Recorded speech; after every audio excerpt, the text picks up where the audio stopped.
Bonjour à tous et bienvenue sur Audiophile étendu. Grande première aujourd'hui, on va tester notre premier produit JBL. Cool! Et ce ne sont pas des enceintes, mais bel et bien un amplificateur avec le tout nouveau SA550.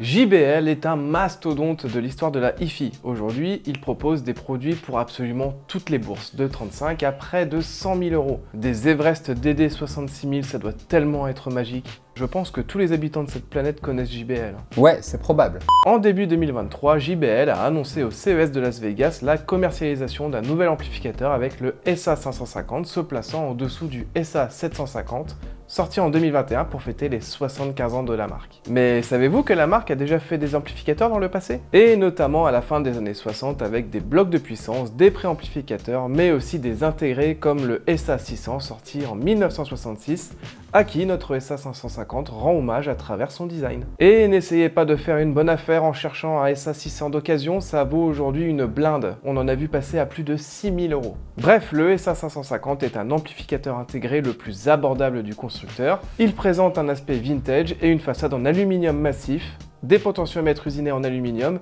et des joues arborant un plaquage en bois véritable. Il est magnifique. Si on revient sur la face avant, on retrouve en partie haute à gauche le fameux logo historique de JBL qui s'illumine en orange lors du démarrage de la bête, et à droite un large écran permettant la navigation dans les menus et contrôler les fonctions de l'amplificateur via ces quelques boutons en façade. On disposera également d'une prise auxiliaire en format jack 3,5 mm et étonnamment une prise casque dans ce même format. C'est pas très commun ça. Ouais. L'arrière abrite l'ensemble de la connectique qui est très complète avec 4 entrées analogiques dont une dédiée exclusivement aux platines vinyles à cellule MM. Il faudra utiliser un préampli externe si votre platine utilise une cellule MC. 3 entrées numériques avec une optique acceptant les signaux en 24 bits 96 kHz, 2 coaxiales acceptant quant à elles du 24 bits 192 kHz et une sortie pré-out pour le raccordement d'un caisson de grave, d'un bloc de puissance ou d'enceinte active. Le SA550 est aussi intégrable dans un ensemble domotique grâce à une prise RS232 et un port USB est également présent, mais attention, il n'est utilisable que pour mettre à jour l'amplificateur. Pour terminer avec la connectique, nous disposons d'une paire de borniers plaqués or acceptant de fortes sections pour le raccordement de ces enceintes. Le JBL SA550 dispose d'une connectivité sans fil avec du Bluetooth aptX adaptive, pas de AirPlay ici qui reste réservé au grand frère, le SA750 qui dispose d'une interface réseau intégrée. Si l'aspect extérieur donne l'apparence d'un amplificateur vintage, à l'intérieur de cet ampli par contre c'est tout l'inverse. JBL a choisi dans le SA550 comme sur le SA750 d'intégrer une amplification classe G, ici de 2 x 90 watts sous 8 ohms ou 150 watts sous 4 ohms à 1 kHz, technologie également utilisée chez Arcam. On vous fait un petit cours très rapide sur cette classe d'amplification. La classe G permet sur le papier de combiner les avantages de la classe A et de la classe AB. La classe AB utilise généralement 2 niveaux de tension pour l'amplification afin d'optimiser la consommation. Ici, la classe G est capable d'adapter intelligemment la tension à travers plusieurs rails d'alimentation. Ça permet de limiter la distorsion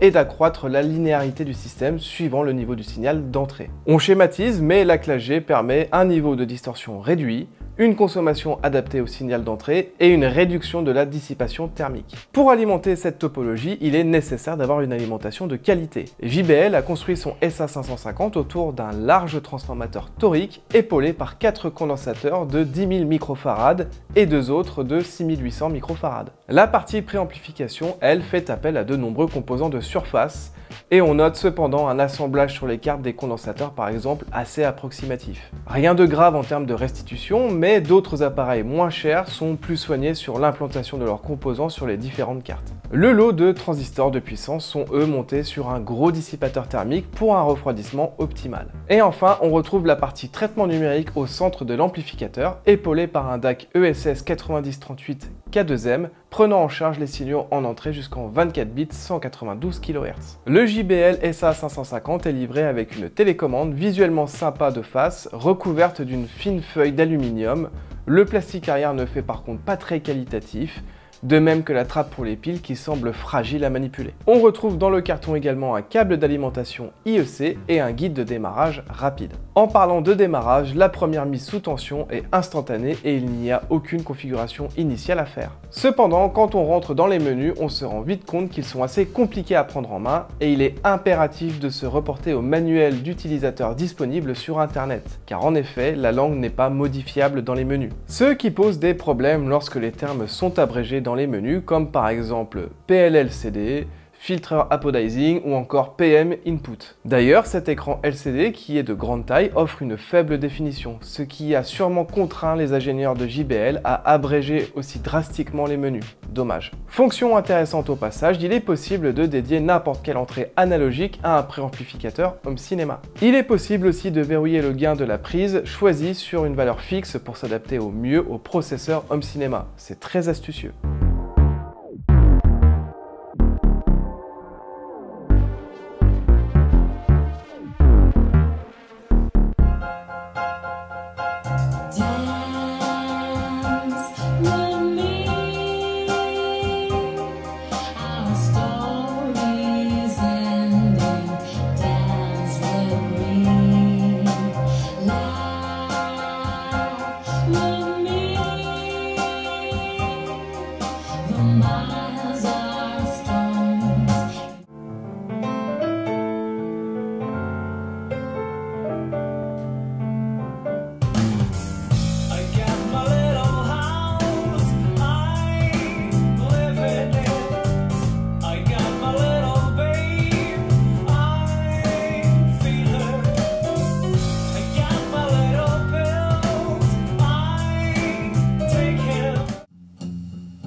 Walking down the street, thanking the Lord I still got my feet.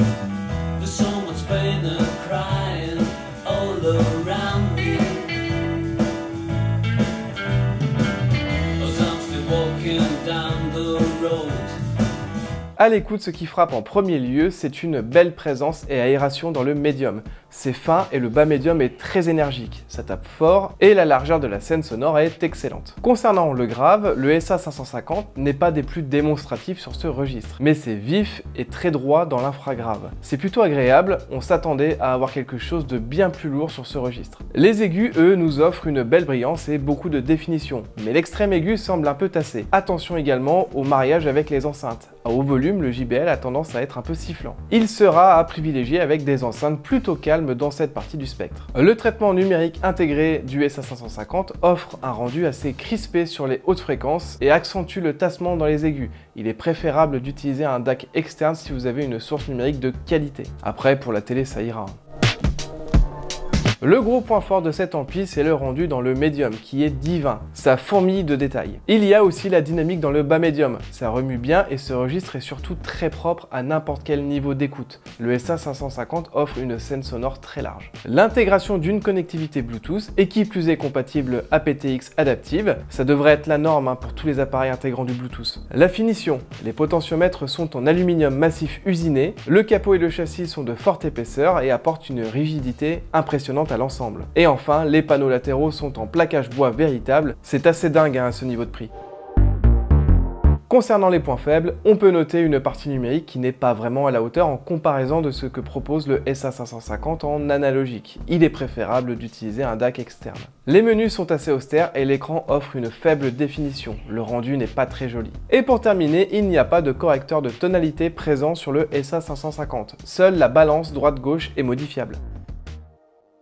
Le JBL SA550 est un bien bel appareil, offrant une grande polyvalence, le grave est vif et n'en fait pas trop, et le médium est excellent, ce qui donne une vraie identité à cet amplificateur. Concernant le tarif, ce SA550 est disponible en finition Silver au prix de 1990 €. C'est peut-être un poil cher au regard de l'OSD pas facile à appréhender et une section numérique plutôt moyenne. Son grand frère, le SA750, ira plus loin techniquement avec une puissance accrue, un lecteur réseau intégré et surtout une auto-calibration Dirac Live, mais bon, nous ne sommes plus du tout dans les mêmes tarifs car ce dernier est proposé au prix de 3299 €. On vous rappelle enfin que JBL propose également dans cette gamme, aux côtés du SA550, un lecteur réseau avec le PM350, un lecteur CD avec le CD350 et prochainement une platine vinyle avec la TT350. Cette vidéo est terminée, nous espérons que ce test vous aura plu, on se retrouve dans 2 semaines pour une nouvelle vidéo.